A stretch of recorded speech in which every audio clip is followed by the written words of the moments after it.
کیا تو اسلام میں وہ پہلا حج تھا جو اسلامی طریقے کے مطابق کیا گیا ہے.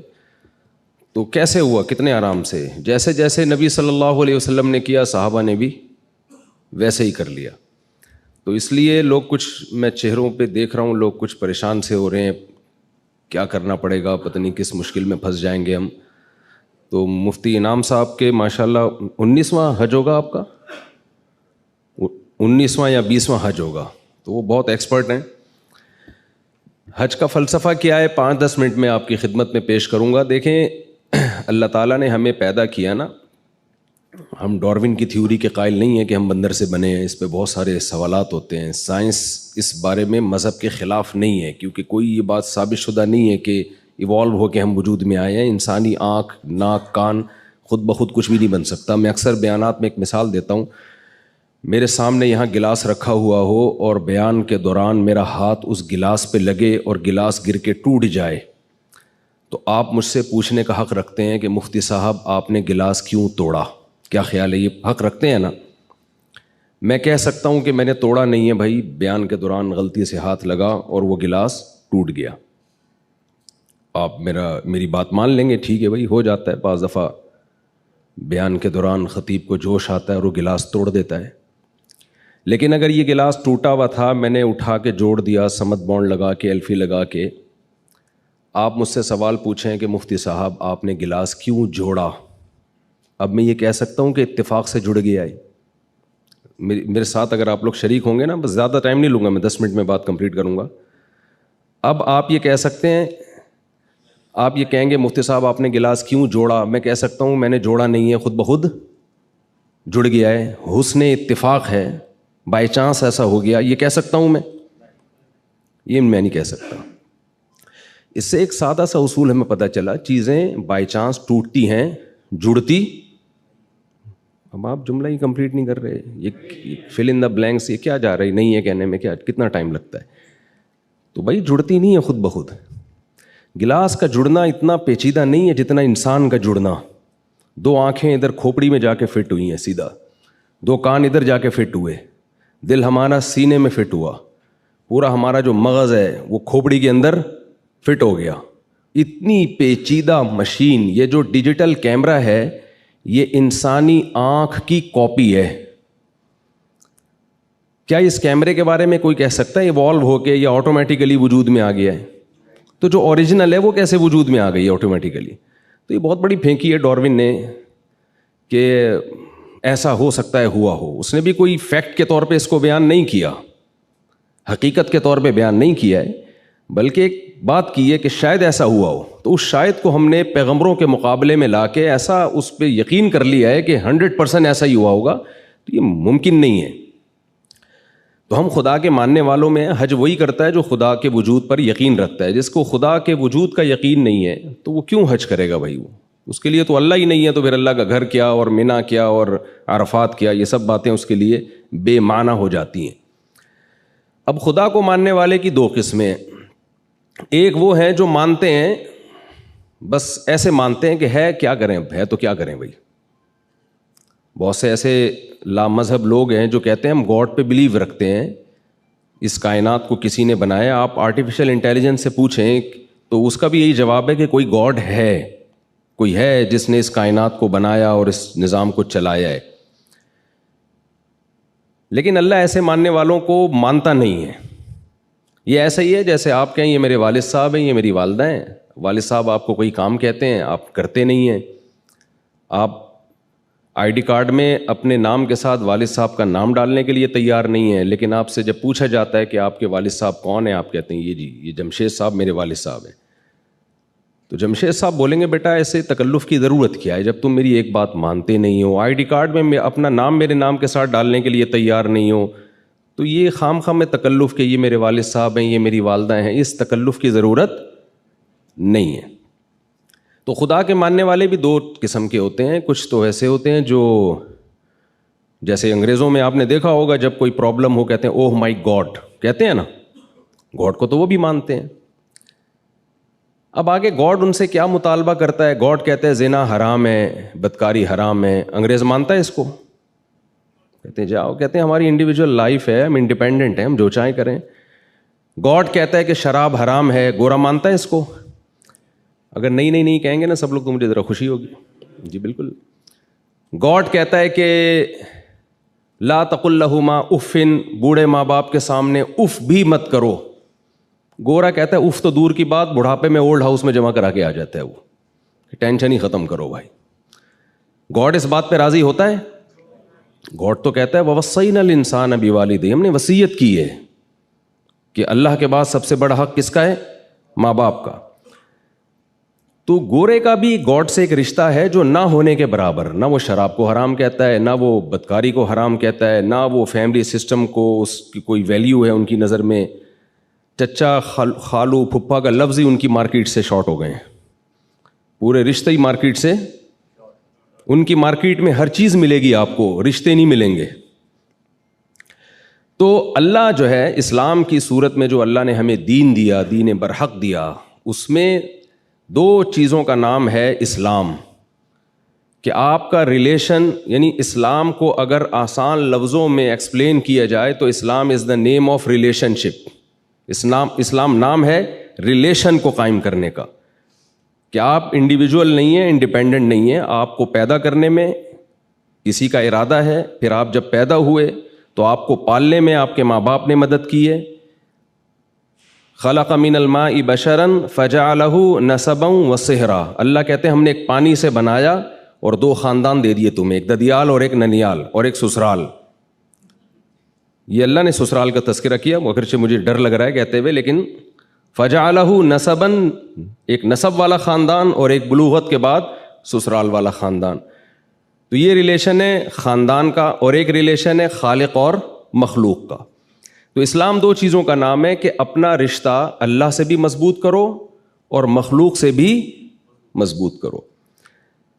مخلوق سے ریلیشن کیسے مضبوط ہوگا اس کی ڈیٹیل بیان کی ہے. ایسے گوروں کی طرح ہوائی باتیں نہیں کی ہے، ویمن رائٹس اور ہیومن رائٹس، خام خواہ کے فضول نعرے ہوائی جس کا کوئی نہ سر نہ پاؤں.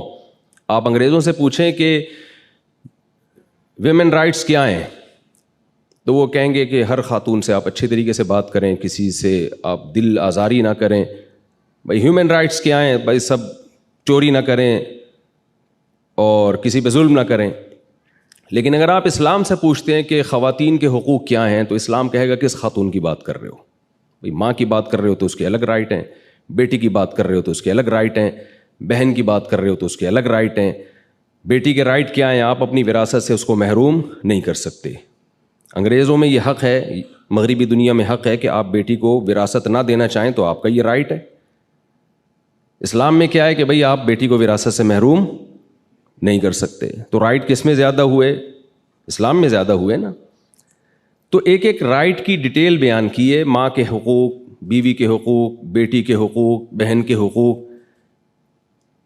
اسی طرح اسلام میں خالق کے بھی کچھ حقوق ہیں. صرف اوہ مائی گاڈ کی حد تک آپ نے خدا کو یاد نہیں کرنا، اتنا کافی نہیں ہے.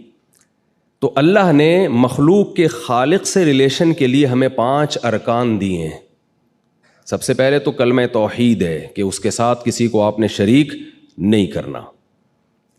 یہ باتیں چلتی ہیں. اصل تو آپ کے گائیڈ ہیں مفتی انعام صاحب، میں بھی ان سے سیکھتا ہوں الحمدللہ. اور مجھے پچھلے 2021 یا 22 میں نے حج کیا تھا تو مجھے بہت کچھ سیکھنے، ابھی بھی میں نے مسائل حضرت سے ہی سیکھ رہا ہوں. کیونکہ دیکھیں یہ حج ایسی چیز ہے جو کتابوں سے نہیں آتی.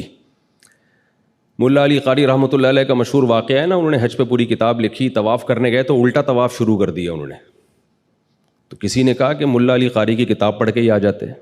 ان کو یہ نہیں پتا کہ یہ ملا علی قاری ہی ہیں جو کتاب لکھ کے بھی الٹا طواف شروع کر دیا انہوں نے. تو ایک اسلام میں دوسرا رکن ہے نماز. یہ اللہ کے اور مخلوق کے ریلیشن کو قائم کرنے کے لیے. اگر آپ نماز نہیں پڑھتے، آپ صبح شام کہیں میں خدا کو مانتا ہوں، اللہ کہتا ہے ایسے ماننے پر تو گورنمنٹ کی طرف سے کوئی پابندی نہیں ہے، آپ کا کچھ جاتا بھی نہیں ہے، تو ایسے مانتے رہیں آپ. اسی طرح زکوٰۃ ہے، اسی طرح روزہ ہے، اسی طرح حج ہے. اب ہم جو عبادتیں دیکھتے ہیں، اللہ نے ہمیں جو عبادات دی ہیں وہ 2 طرح کی عبادتیں ہیں. کچھ عبادتیں ایسی ہیں جن کی لاجک بہت آسانی سے سمجھ میں آ جاتی ہے. جیسے زکوٰۃ ہے، بہت آسانی سے سمجھ میں آتا ہے کہ زکوٰۃ کا مقصد کیا ہے؟ غریبوں کی مدد کرنا. یہ ہر مذہب میں ہے، ہر قوم میں ہے کہ آپ ضرورت مند لوگوں کی مدد کریں گے، لوگ تعریف کرتے ہیں. یہ ایک لاجک ہے، اس کی ایک سمجھ میں آتا ہے یہ کام. نماز سمجھ میں آتی ہے، آپ وضو کرتے ہیں، صاف ستھرے ہو کے مسجد جاتے ہیں، اللہ کے سامنے جھکتے ہیں، اس کی تعریفیں کرتے ہیں. سبحان ربی الاعلیٰ، سبحان ربی العظیم، ایاک نعبد و ایاک نستعین. لیکن اللہ تعالیٰ کچھ عبادات ہمیں ایسی دیتے ہیں جن کی سرسری غور جب آپ کرتے ہیں تو اس کی کوئی لاجک سمجھ میں آتی نہیں ہے کہ یہ کیوں ہے. تو اس کی ایک ہی لاجک ہے، وہ لاجک یہ ہے کہ میں یہ دیکھنا چاہتا ہوں تم میرے بندے ہو، میرے غلام اپنے آپ کو سمجھتے ہو یا نہیں سمجھتے. آپ نے فوج میں دیکھا ہوگا ٹریننگ کے دوران نا، بعض دفعہ کیا ہوتا ہے، فوجی آفیسر کیڈٹ کو بولتا ہے کہ جاؤ یہ کین یہاں سے اٹھا کے وہاں رکھ دو. وہ بیچارہ بھاگا بھاگا جا رہا ہوتا ہے، رکھ کے آتا ہے، کہتا ہے واپس اٹھا کے لے آؤ. کہتے ہیں سر آپ نے وہاں رکھوایا کیوں تھا جب واپس لے کر آنا تھا؟ تو وہ کیا سکھاتے ہیں؟ Order is order. ان کو پتا ہے جنگ میں اگر ضرورت پڑی نا کہ یہاں سے وہاں جاؤ، اور یہ مناظرہ کرنے لگ گیا کہ سر کیوں جاؤں، تو جنگ میں شکست ہو جائے گی. تو آفیسر کی اطاعت سکھائی جاتی ہے، کچھ ایسے کام کروائے جاتے ہیں بھائی تمہاری سمجھ میں آئے نہ آئے تم نے کرنے ہیں. تو حج بھی اسی ٹریننگ کا نام ہے. اللہ کہتے ہیں کہ میں جو کہہ رہا ہوں تم نے کرتے رہنا ہے، بس یہ نہیں پوچھنا کہ کیوں. یہی اس کی ایک لاجک ہے. دیکھیں اسلام میں لباس، گورے اس بات کا اعتراف کرتے ہیں کہ سلا ہوا لباس پہننا یہ مسلمانوں نے یہ دنیا میں پھیلایا ہے یہ، لیکن حج میں ہم سے سلا ہوا لباس چھین لیا جاتا ہے. مجھے آپ بتائیں اسلام میل کچیل کو پسند کرتا ہے یا صفائی کو؟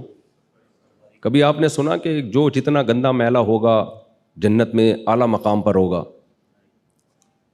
یا مسجد میں جتنا میل، نبی صلی اللہ علیہ وسلم نے تو جو پیاز کھا کے، کچا پیاز کھائے نا، اس کو کہا ہے کہ لا یقربن مصلانا، مسجد آنا تو دور کی بات قریب بھی نہ پھٹکے.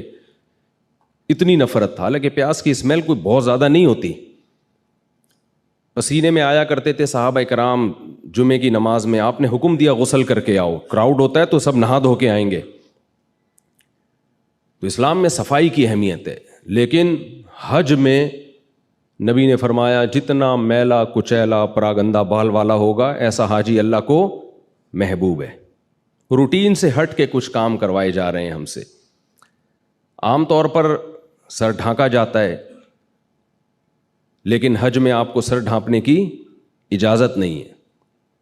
نبی صلی اللہ علیہ وسلم نے ساری زندگی بال رکھے ہیں، کہیں بھی آپ سے سر منڈوانا ثابت نہیں ہے، لیکن حج کے موقع پہ سر منڈوایا جاتا ہے.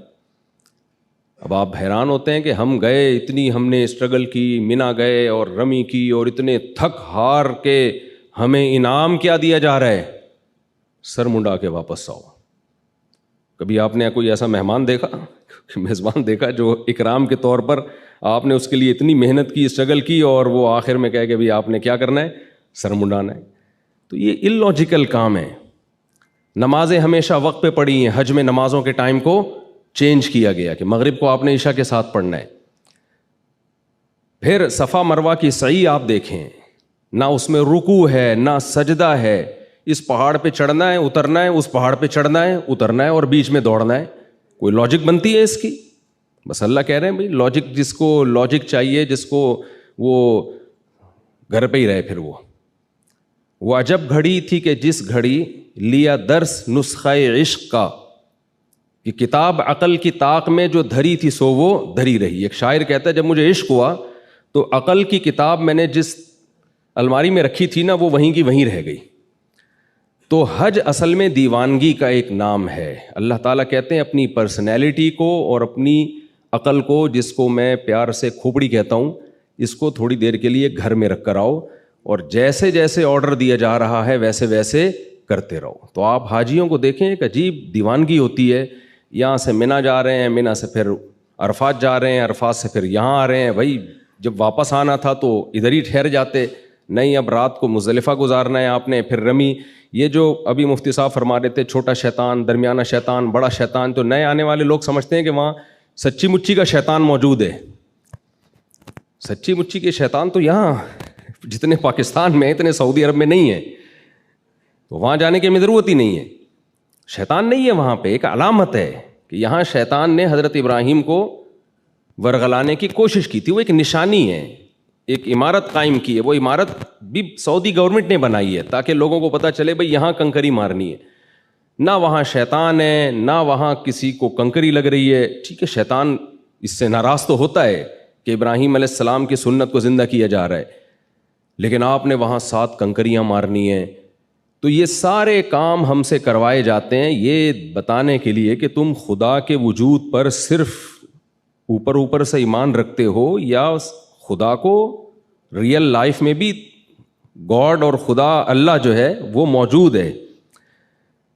تبھی نبی صلی اللہ علیہ وسلم نے فرمایا کہ حج مبرور جو ہے اس سے انسان کے ایسے گناہ معاف ہوتے ہیں جیسے آج پیدا ہوا ہو. وہ اگر صحیح طرح سے حج کیا جائے، اس فلسفے کو سامنے رکھ کے کیا جائے کہ ہم اللہ کے وجود پر یقین رکھتے ہیں اور ایسا یقین رکھتے ہیں کہ اللہ، دیکھیں ابراہیم علیہ السلام نے جب اپنے بیٹے کو ذبح کرنے کے لیے لٹایا ہے، اس کی کوئی لاجک بنتی ہے کیا؟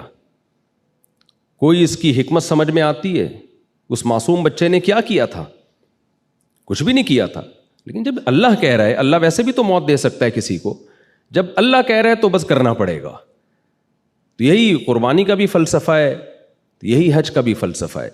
تو حج میں بھی آپ کو، کیونکہ بہت سے لوگ جاتے ہیں، پچھلے سال 2-3 سال پہلے میں گیا تھا تو کچھ لوگ مولانا لوگوں سے لوگ سوال پوچھتے ہوئے بھی ڈر رہے ہوتے ہیں کہ ایسا نہ ہو کہ کوئی فتویٰ نہ لگا دیں ہمارے اوپر. دل میں کچھ خیالات ہوتے ہیں. ایک صاحب آئے کہنے لگے مفتی صاحب یہ سمجھ میں نہیں آ رہا، ہم کبھی وہاں جا رہے ہیں، کبھی ہم یہاں جا رہے ہیں، کبھی ہم ایسے کر رہے ہیں، کبھی بیت اللہ کے چکر لگا رہے ہیں. میں نے کہا اگر سمجھ میں آ رہا ہوتا تو پھر یہ اتنی مزیدار عبادت تھوڑی ہوتی جتنی مزیدار عبادت ہے حج. حج مزے کی عبادت جب ہی بنتی ہے جب سمجھ میں نہ آ رہا ہو اور ہم کیوں کر رہے ہوں؟ صرف اللہ کے کہنے پر. تو یہی سمجھ میں آ رہا ہے ہمارے کہ اللہ ہمارا رب ہے، اس نے ہمیں پیدا کیا. کہتے جاؤ میرے گھر کا طواف کر کے آؤ، سعی کر کے آؤ. تو ہم جاتے ہیں، کر کے آ جاتے ہیں.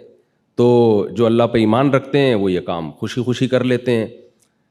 جو ایمان نہیں رکھتے وہ ساری زندگی سوچنے میں گزار دیتے ہیں. اللہ تعالیٰ ہمیں حج کی برکتیں نصیب فرمائے. یونیورسل بردر والوں کے ساتھ میں نے پہلے بھی حج کیا تھا، اس سال بھی ارادہ ہے. بہت اچھی سروسز دیتے ہیں، لیکن دیکھیں 100% دنیا میں کوئی بھی ٹھیک نہیں ہوتا، تھوڑی بہت اونچ نیچ ہو جاتی ہے. اچھا یہ ٹریول ایجنسیاں ہوتی بڑی ہوشیار ہیں. یہ آپ کو شروع میں مکہ مدینہ کے فضائل بتائیں گے، یہاں چپ رہنا ہے، شور نہیں مچانا، بالکل ایک لفظ نہیں بولنا. انہوں نے ناقص انتظام کیا ہوا ہوتا ہے، ناقص انتظام کیا ہوا ہوتا ہے اور پہلے سے ڈرایا ہوا ہوتا ہے بالکل چپ. تو انتظام ٹھیک نہیں ہوتا. تو اب آپ نے دیکھا یار یہ تو روٹی صحیح نہیں مل رہی ہے، تو دہی صحیح نہیں مل رہی ہے، تو کھانا صحیح نہیں مل رہا. اب آپ نے اتنے ڈرا دیا گیا ہوتا ہے کہ آپ کہتے ہو بھائی بس چپ ہی رہنا ہے ورنہ حج ضائع نہ ہو جائے. تو ایسے لوگوں کو میں کہتا ہوں وہاں چپ رہو لیکن ادھر آ کے بول دیا کرو. واپس آ کے لوگ پھر واپس آ کے نہیں بولتے. لیکن ان کا جو میں نے دیکھا جب میں نے حج کیا ان کے ساتھ تو الحمدللہ بہت اچھی سروسز تھیں. پھر بھی اگر کوئی اشکال ہو